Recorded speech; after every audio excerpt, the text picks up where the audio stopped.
મોટી ભૂલ કરી દીધી છે. એ ધ્યાન રાખવું. આવા કાર્યક્રમો એમને ન થતા ભાઈ. આપણે ઘરે 5 માણસ આવે ને આમ અફરાતફરી થઈ જાય છે કે હમણાં ચા માંગશે, ઠંડુ માંગશે, તો ઘર માંગીએ છીએ. અહીંયા આપણે આટલા બધા આવીએ છીએ. એની વ્યવસ્થા કરવી. 15-20 દિવસથી આ લોકો દિવસ રાત બિચારા મતતા હોય છે. કોઈ રદ નથી ગયું ને, બોલાને કહેવાય ગયું ને, આ માથી આવશે શું થશે, વરસાદ આવશે શું કરશું, આ બધી ક્રિયાઓ છે. એમને ન થતું આ બધું. તો આપણાથી થાય તો સહકાર અપાય, જે આપણાથી થતું હોય એ.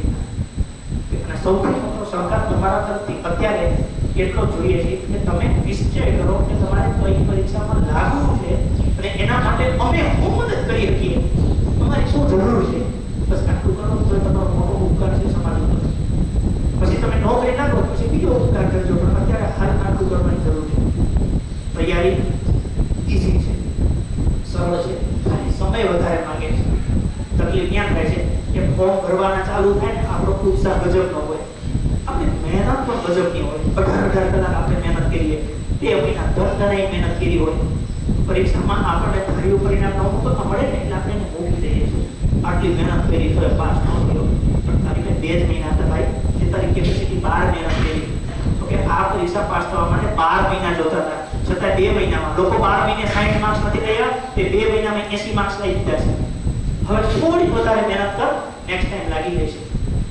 પરીક્ષા પતી જાય અને બીજી પરીક્ષા આવે, એની વચ્ચેનો જે ગાળો છે એ તૈયારીનો સાચો ગાળો છે. આ કોન્સ્ટેબલની પરીક્ષા પતી ગઈ, હવે નવી આવશે. આની વચ્ચે જે તૈયારી કરે, જાહેરાત પહેલા એ કોઈ નાપાસ ન થાય, પણ જાહેરાત આવે અને પછી તૈયારી ઉપડે એ લગભગ પાસ ન થાય. આ 2 શબ્દો યાદ રાખજો. તૈયારીનો સાચો સમય આ છે. પછી કેવું હોય, તમે માહોલમાં ગોઠવાઈ જાઓ કે બધા વાંચો, મારે વાંચવાનું, પણ હું વાંચો તમને ન ખબર. સવારે ચોપડી લઈને કહેવાનું, સાંજે પાછા આવો હું વાંચું કે કયો વિષય હતો લે. કેમ તમને ઈ ટેન્શન હોય, હમણાં પરીક્ષા આવી જાય, મારું શું થાય, પરીક્ષા આવી જાય, મારું શું થાય. અત્યારે તમને ટેન્શન ન હોય, તમને ખબર હોય કે આજે બંધારણમાં બસ રાષ્ટ્રપતિ તૈયાર થઈ જાય. આવ તૈયારી કરો. ટોપિક દરેક વિષયમાં નક્કી છે. ગણિત છે તો ગણિતમાં 45 ટોપિક છે. એક ટોપિક તૈયાર કરતા હું એવું માનું તમને 1 થી લાગે તો 45 દિવસની મહેનત. હું એવું કહું છું 45 ના 90 કરી નાખવાનું. જે કામ તમે 45 દિવસમાં કરો જેમ કે 90 દિવસ કરતા નાખો. ગુજરાતનો ઇતિહાસ તૈયાર કરતા તમને 1 વીક લાગે, હું એવું કહું છું 2 વીક કરતા નાખો. ભારતનું બંધારણ તૈયાર કરતા તમને 15 દી લાગે, હું કહું છું 30 કરતા નાખો. વર્ષમાં 2 વર્ષ થશે, કાંઈ વાંધો નહીં. તમારી પરીક્ષા આવતા 2 વર્ષ લાગશે, ત્યાં સુધી તૈયાર હો. શેડ્યુલ બનાવો. હવે આ શેડ્યુલમાં કેવી રીતે ટકી રહે તો એના માટે મેં મારા છોકરાઓ માટે સ્ટ્રેટેજી બનાવી છે. કે ધારો કે મારે નહીં ઓટીએમ હોય કે સવારે 8 વાગ્યાથી 12 વાગ્યા સુધી વાંચવાનું. મતલબ કે તમારે દોડવું હોય તો 6 વાગે ઉઠી જવાનું, 6 થી 7 1 કલાકમાં દોડવાનું. કસરત કરવી હોય તો, ન કરવું હોય તો 7 વાગે ઉઠવાનું. 7 વાગે ઉઠી નહીં ધોઈ તૈયાર થઈ નાસ્તો કરી અને 8 વાગે બેસી જવાનું. 8 થી 12 4 કલાક. પછી 12 વાગે જમી લેવાનું. 12 થી 12:40 જમી 12:40 થી 2:40 શું હોય તો સુઈ જવાનું. 2:40 ઉઠી જવાનું, ચા નાસ્તો કરી પાછું 3 વાગે બેસી જવાનું. 3 વાગ્યાની પરીક્ષા ના હોય તો 6, પરીક્ષાની ડેટ આવી જાય તો 7. જો પરીક્ષા ના હોય તો 3 કલાક, પરીક્ષાની ડેટ આવે તો 4 કલાક. 3 થી 7, 7 થી 8 1 કલાક ફ્રી ટાઈમ. મોબાઈલ વાપરો, બીજા મિત્રો સાથે વાતો કરો, જે કરવું કરો 1 કલાક ફ્રી. એમાં જમીન પાછું 8 વાગે બેસી જવાનું. પરીક્ષા ના હોય તો 8 થી 11 અને પરીક્ષા હોય તો 8 થી 12. 12 વાગે સુઈ જવાનું, 7 વાગે ઉઠવાનું. એટલે જો પરીક્ષા ના હોય તો સવારે 8 થી 12 4 કલાક, બપોરે 3 થી 6 3 કલાક, રાત્રે 8 થી 11 3, એટલે 10 કલાક મહેનત થાય. અને પરીક્ષા આવી જાય તો 2 કલાક વધી જાય 12 કલાક. આ સેમ શેડ્યુલ તમે ફોલો કરો. તમારે તૈયારી છે કઈ કામ નથી કરવાનું. 8 વાગે જો લાઇબ્રેરી જતા હોય તો લાઇબ્રેરી, બાકી ઘરમાં એક રૂમ છે એને લાઇબ્રેરી બનાવી નાખો. મોબાઈલ છે એને સ્વિચ ઓફ કરી નાખો. અથવા ઘરમાં મમ્મી હોય મમ્મી મોબાઈલ દઈ દો, બોલો મમ્મી મને સાંજે 6 થી 7 માં દેજો.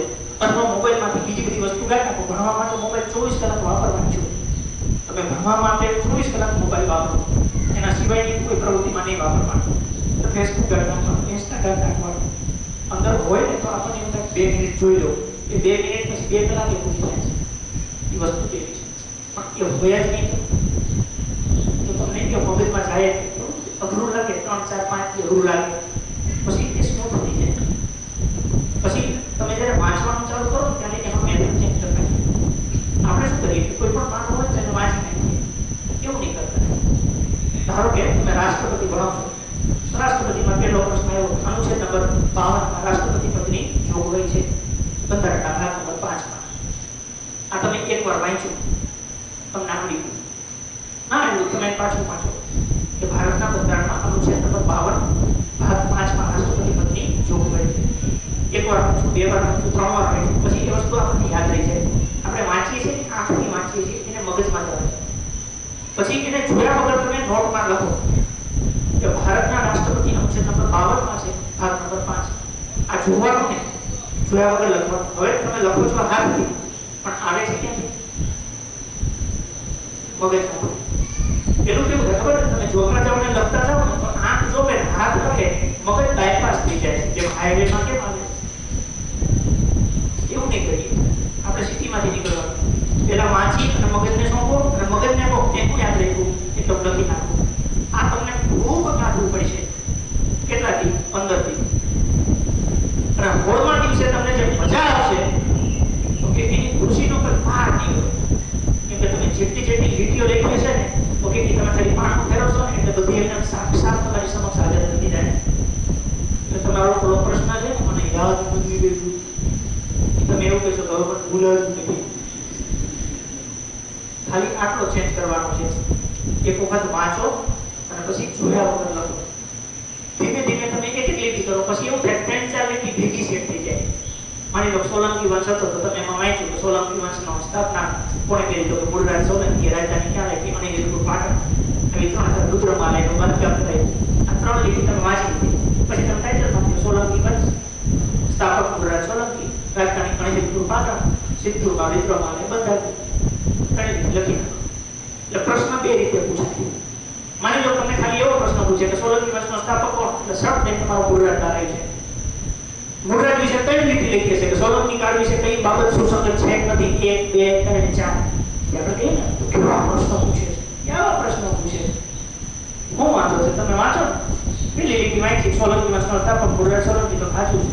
રાજધાની અણહિલપુર પાટણ તમે સાચું છે. અંતિમ શાસક કર્ણદેવ વાઘેલા તો ખોટું છે. કયું વાંચું હતું? 1 ને 2 સાચું. કેવો પ્રશ્ન થઈ ગયો? પ્રશ્ન શેનો ખબર હતો? આપણી તૈયારી શૈલી અઘરી હોય છે. આપણે વધારે તૈયાર કર્યું તો પેપર શેનું લાગે? ઓછી તૈયાર કર્યું પેપર અઘરું લાગે. થોડું તૈયારીની મેથડમાં ફેરફાર કરો. પછી ઘણા લોકો પૈસા કરતા સુખી હોય. માની લો કે હું એવું કહું કે આ XY છે વિષયની બુક જોરદાર છે એટલે તરત જ લઈ ગઈ. બંધારણ માટે એક બુક લઈ આવ્યો. બીજું કે આ ABC બુક છે માઇન્ડ બ્લોઇંગ એટલે એ લઈ આવે. ત્રીજું આમ નજર નાખે કઈ બુક છે તો કે EFG ઓહો લાગે કે એ લઈ આવે.